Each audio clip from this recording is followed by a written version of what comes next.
Ladies and gentlemen, Anil Madhav Dhave is here with us.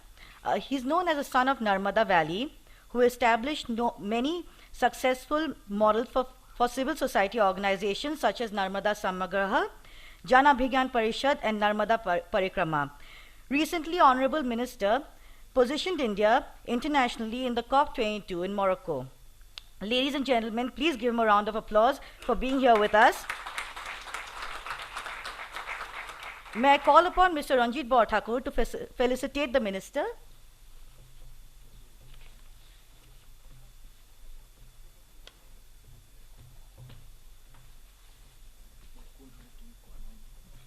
Oh, sorry.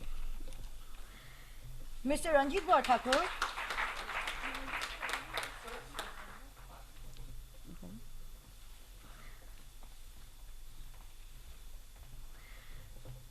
May I call upon Dr. Ashok Khosla to present the memento?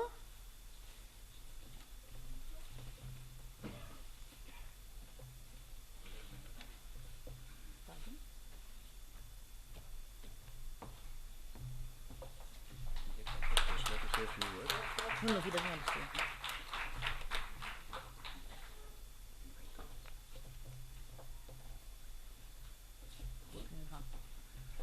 Maybe request the Honorable Minister to say a few words so that we can take guidance, and also subsequently, of course, we are going to request you, sir, sometime in March to give us an opportunity to come and present this to you with all the secretaries so that we can share these policy changes that we would like to see and which will help us harmonize with the environment a little better. Please, the Honorable Minister. सम्मानीय मंच और इस सभागार में उपस्थित सभी कार्यक्रम में भाग लेने वाले भाइयों बहनों, पत्रकार मित्रों, साथियों, एक तो मैं अभी संचालिका से कह रहा था कि बगैर मेहनत के ही मोमेंटो दे रहे हो, कुछ किया ही नहीं मैंने अभी, तो थोड़ी सी समस्या है। पार्लियामेंट चल रही है, तो सामान्यतः मैं अपने आप को पार्लियामेंट में 95% बनाए रखता हूँ, क्योंकि लोगों ने आपको इसीलिए भेजा होता है। और इस समय थोड़ी पार्लियामेंट गर्म भी है, और अच्छा है, यानी हर चीज़ एक्सपोज होना चाहिए, इसमें कोई दो राय नहीं है। और उपस्थिति मेरी 95% रहती होगी सदन में, लेकिन 98% देश का समाज अपने साथ खड़ा हुआ है। ठीक है, 2% 3% वो आज का विषय नहीं है। तो एक बात के लिए आप सब मुझे माफ़ भी करेंगे कि ये सदन की अनुशासनहीनता है कि आप बोल के चले जाओ और आप बाकी को सुनो ही नहीं। बैड मैनर्स, अच्छा तरीका नहीं है काम। लेकिन खोसला साहब और बाकी सब लोग मेरे को कह रहे थे कि आप 2 मिनट के लिए 10 मिनट के लिए भी आइए, लेकिन आइए, बोले आप वापस पार्लियामेंट चले जाइएगा। तो मैंने कहा कि मेजर जनरल साहब भी कह रहे थे कि वो तो कल शाम से मेरे से कह रहे थे, मैं करीब करीब उलझ चुका था एक घटनाक्रम में, लेकिन उन्होंने कहा कि नहीं नहीं आप आइए।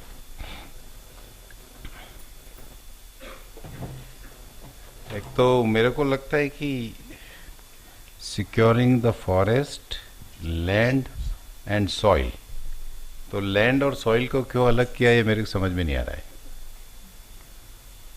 यानी किस डेफिनेशन में कौन सी चीज़ लैंड है और किस डेफिनेशन में सॉइल लैंड नहीं है या लैंड सॉइल नहीं है, तो ये बाद में समझूंगा ऐसा क्यों है। लेकिन एक तो फॉरेस्ट्री भारत को दुनिया से समझने की जरूरत नहीं है, ये हमारे जिसे बोलते हैं ना इनबिल्ट है, बाय डिफॉल्ट है।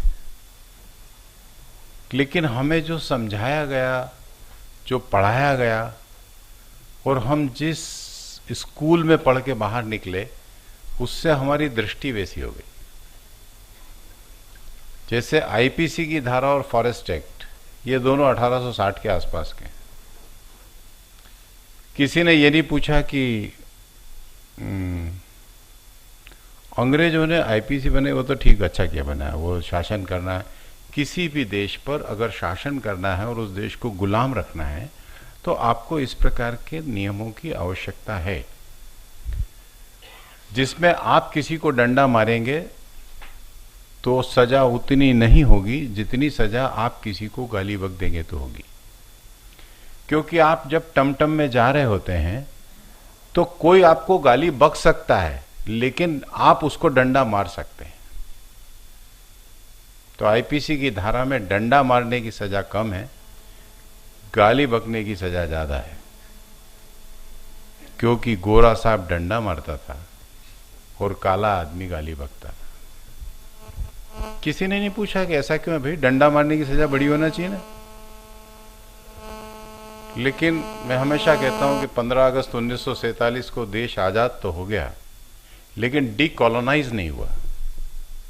Late us decolonise India. आइए हम भारत को तंत्र की दृष्टि से जो परतंत्र है उसे स्वतंत्र करें। वही व्यवस्थाएं हैं, वही प्रशासन है, वही पुलिस है, वही टैक्सेशन है, वही सोच की व्यवस्था है। उसी में से जंगल को देखने की जो दृष्टि है ये ब्रिटिश दृष्टि है।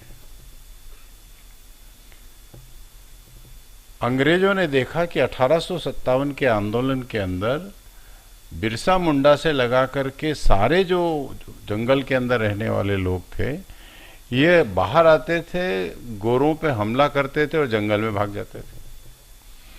तो उन्होंने कहा कि जंगल में रहने वाला कोई समाज तीर, कमान, धारिया, फरसा नहीं रखेगा। उससे वेपन रखवा लिए गए। हमने नहीं पूछा कि वेपन क्यों रखा रहे हो। जंगल में डंडा लेके नहीं चलूंगा, धारिया लेके नहीं चलूंगा भाई, मेरी सुरक्षा के लिए तो इतना तो रखू नहीं रखूंगा, क्या करूं। तो उन्होंने कहा नहीं नहीं नहीं नहीं नहीं, ये आप नहीं रखेंगे। फिर उन्होंने कहा कि जंगल में से आदमी को बाहर निकालो, क्योंकि आदमी जंगल को खराब कर रहा है, यही जंगल काटता है और यही जंगल को नुकसान पहुंचाता है। हम भी शुरू हो गए पिछले 70 साल से इसी कहानी को लेते हुए, यस यस यस यस, बाहर निकालो बाहर निकालो, क्योंकि जंगल के अंदर रहने वाला अनुसूचित जनजाति का समाज जंगल काटता है, जंगल खराब करता है और ये जंगल का दुश्मन है। सिर पे शाम को गट्ठर लेके आने वाली महिला जंगल काट के ला रही है? गीली लकड़ी से रोटी बनती है और गीली लकड़ी 2 दिन में सूख जाती है। अरे वो सूखी लकड़ी ला रही है जो नीचे गिरी हुई है। इतने सांप बनते हो और इतने बड़े बड़े इंस्टीट्यूशन में ट्रेनिंग चलती रहती है, इतना ज्ञान का भंडार है, ये नहीं समझ में आता है कि ये महिला के सिर के ऊपर जो गट्ठर है वो काटी हुई लकड़ी का नहीं है, बीनी हुई लकड़ी का है। जंगल तो नेता काटता है, जंगल तो माफिया काटता है, जंगल तो अधिकारी काटता है, जंगल तो जंगल के लोग काटते हैं जो उसके अंदर गुंडे हैं। इन सब का नेक्सस जंगल काटता है। आपने उसको बेचारे को, वनवासी को बाहर कर दिया और हम उस लाइन को टो कर रहे हैं और हम कह रहे हैं हाँ वो जंगल काटता है, जंगल काटता है। मैंने कहा ना, इस देश को डीकॉलोनाइज करने की जरूरत है और उसके अंदर सारी सिस्टम्स आती हैं, देश के तंत्र की सारी सिस्टम्स आती है। यानी आजाद हिंद फौज का आदमी ऑफिसर्स मेस में नहीं जाएगा। सुभाष चंद्र बोस जिंदा होते तो और प्रधानमंत्री बन गए होते तो देश के, क्या जो गोरा समझा दे वो सच और जिस काले ने बोला वो गलत। तो साहब दुनिया तो बदलना पड़ेगी। जंगल की देखने की दृष्टि सरकार, समाज और व्यक्ति को बदलना पड़ेगी। जंगल में रहने वाला व्यक्ति जो अनुसूचित जनजाति का है, जंगल और जंगल में रहने वाला वन्य जीवन, ये तीनों दोस्त हैं, को एग्जिस्ट करते हैं। किसी भी वनवासी ने एक भी शेर नहीं मारा, ये पोचर्स मारते हैं और ये उसके नाखून निकाल के साउथ ईस्ट एशिया ले जाते और बेचते हैं और ये पड़ोसी देशों में उसकी खाल बिकती रहती है। किसी वनवासी ने अपना पर्स किसी चमड़े का, किसी जानवर का नहीं बनाया, वो कनॉट प्लेस में मैडम घूमती है लेकर के, उसके अंदर ये क्रोकोडाइल का है और ये हिरण का है और ये लॉयन का है। बताइए, आप किसी वनवासी के हाथ में आपने कभी कोई किसी उसको देखा है कि ये चमड़े से बना हुआ इसका वो है? लज्जा नहीं आती चमड़े से बनी हुई चीज को साथ में रखते हुए? कोई अपने बेटी और अपने बेटे के चमड़े से बना ले तो जानवर भी तो हमारा ही है। लेकिन ये भारतीय दृष्टि नहीं है, ये इंडियन थॉट नहीं था, ये हमें प्लांट किया गया, इनग्रेव किया गया, और चूंकि हमें इनग्रेव हुआ तो हमको अच्छा लगने लग गया। लॉन में बैठ करके मैडम गाउन पहन के बैठी है, साफ शॉर्ट्स पहन के बैठे हैं, गोरे लोग साफा वाफा बांध के टी पॉट लेके खड़े हुए हैं। तो वो जो आदमी था ना, उसको लगा मैं कुछ नहीं बन पाऊं तो कोई बात नहीं, मेरा बेटा ऐसा लॉन में बैठ के चाय पीना चाहिए, चाहे वो एलडीसी क्लर्क बने लेकिन उसको मैं पढ़ाऊंगा, लेकिन ऐसा साफ बनाऊंगा।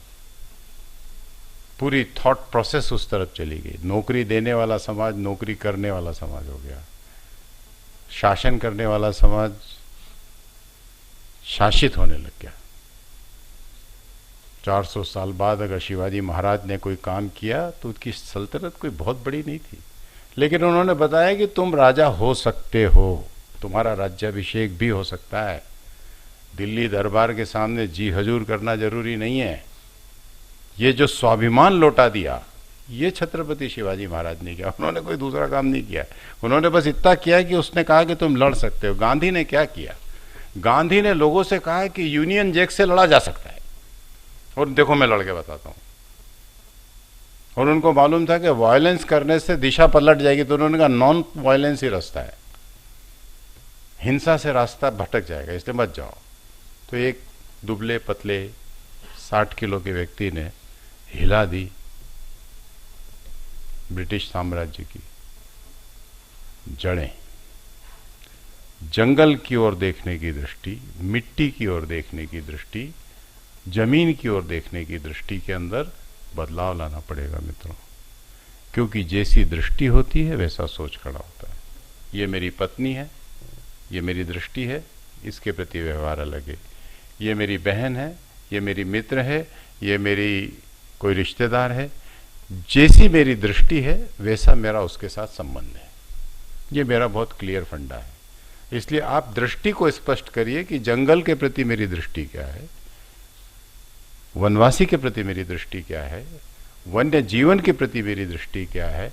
और फॉर गॉड सेक ये दृष्टि हमको दुनिया में कहीं सीखने की नहीं है।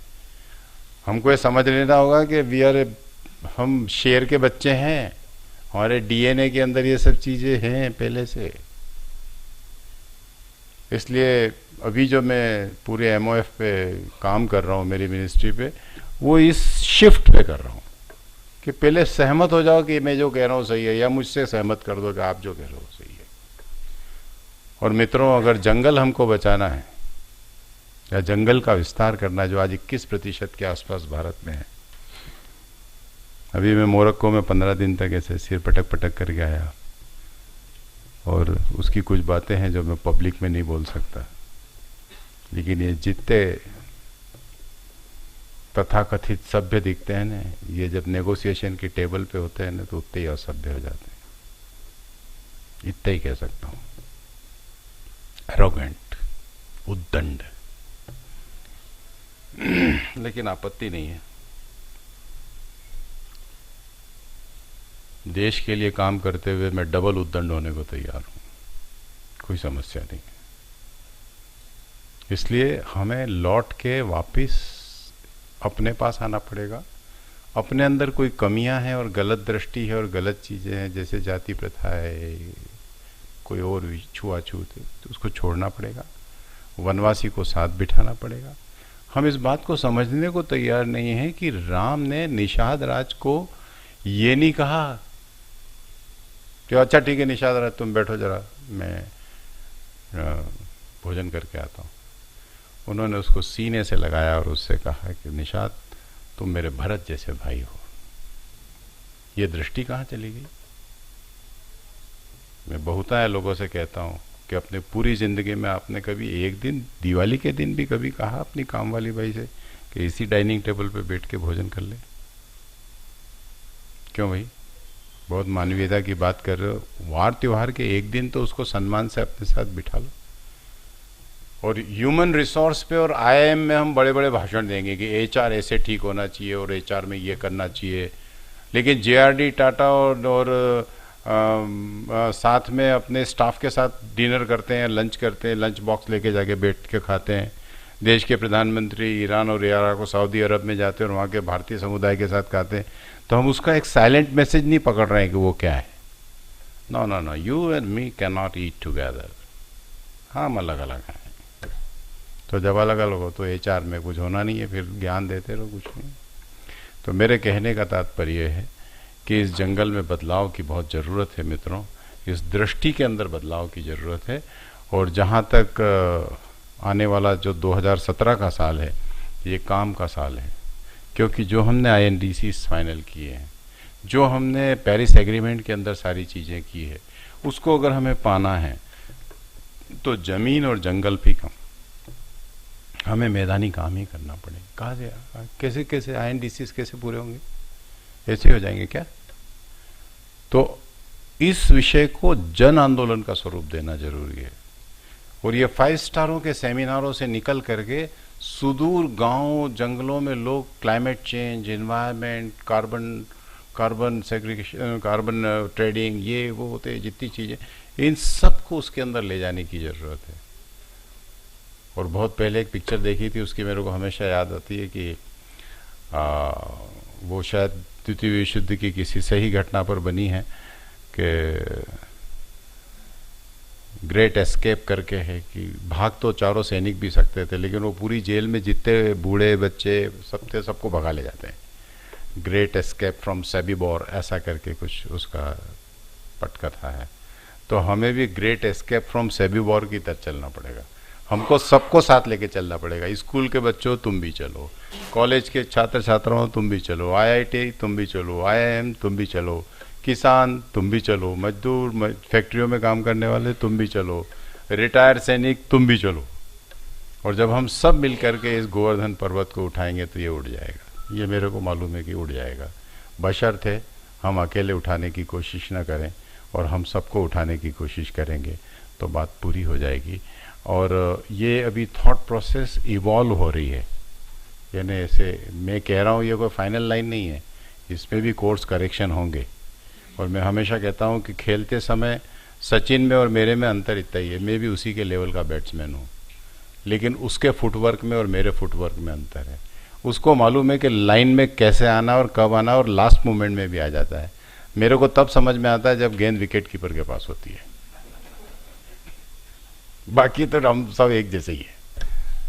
वो उसको सचिन को सचिन बनाता है, ये फुटवर्क सचिन बनाता है, यही मेसी और मैराडोना बनाता है। तो इस फुटवर्क के लिए मैं खुला हूँ, स्वतंत्र हूँ। आप मेरी दृष्टि को भी ठीक कर सकते हैं, आप उसे सही भी कर सकते हैं, उसमें इनपुट भी डाल सकते हैं, जोड़ भी सकते हैं। लेकिन अगर दिल्ली वो न दिन देखना चाहे जो दिन अभी हमने गए महीने देखे हैं, और हम आने वाली पीढ़ी के लंग्स और आने वाली पीढ़ी के ऑर्गन्स को ठीक रखना चाहते हैं, तो मित्रों जंगल के अलावा कोई जवाब नहीं है। सॉलिड वेस्ट मैनेजमेंट और लिक्विड वेस्ट मैनेजमेंट के अलावा कोई जवाब नहीं है। और एक सस्टेनेबल लाइफस्टाइल, जिसे मैं इंडियन वे ऑफ लाइफस्टाइल कह रहा हूँ, और यूरोप में अभी लोग उसके लिए तैयार नहीं रह रहे हैं, मिनिमम कार्बन फुटप्रिंट्स वाली लाइफस्टाइल की जो बात है, ये नहीं हो सकता कि मैं कितना भी एमिट करूँगा और बाकी मैं कार्बन परचेज कर लूँगा। No sorry sir, it is eventually the Gandhian way of life which you call it Indian way of life. यही रास्ता है, उस पर ही चलना पड़ेगा। और उसको गांधी से किसी को शिकायत हो तो तिलक कह लो, तिलक से किसी को शिकायत हो तो और XYZ नाम दे दो। अपने यहाँ झंडा लेकर घूमने वाले हजारों बड़े बड़े महापुरुष हुए हैं। लेकिन ये जो थॉट है मिनिमम कार्बन फुटप्रिंट्स वाली, ये जंगल, जमीन, पानी, वन्य जीवन, मनुष्य और वन्य जीवन के बीच में संबंध, इन सब बारीक बारीक बातों को सही दृष्टि से देखने से मुझे लगता है खड़ी हो जाएगी। और बस कुछ मन की बातें थी, मैंने आपसे कर ली। कुछ अच्छी होगी, कुछ अच्छी नहीं होगी, डस्टबिन में डालने लायक हो तो डस्टबिन में डाल दीजिएगा। और एक बात के लिए मैंने आपसे पहले माफ़ी मांग ली कि चलती हुई पार्लियामेंट से उठ के आया था, अभी एडजॉर्न हो गई है 1 बजे तक के लिए, मैं वापस जा रहा हूँ। तो मुझे आप लोग जाने की अनुमति देंगे और मैं मंच से निवेदन करूँगा कि मैं आपके विचारों को नहीं सुन पाया, शायद सुनता तो उससे मेरे भी विषय में बहुत वृद्धि होती, मेरा भी ज्ञान बढ़ता। लेकिन मैं आयोजकों से निवेदन करूँगा कि वो सेमिनार के निष्कर्षों से मुझे ज़रूर अवगत करा दें। इतना ही निवेदन है। आपने मुझे सुना और बुलाया, इसके लिए बहुत बहुत धन्यवाद।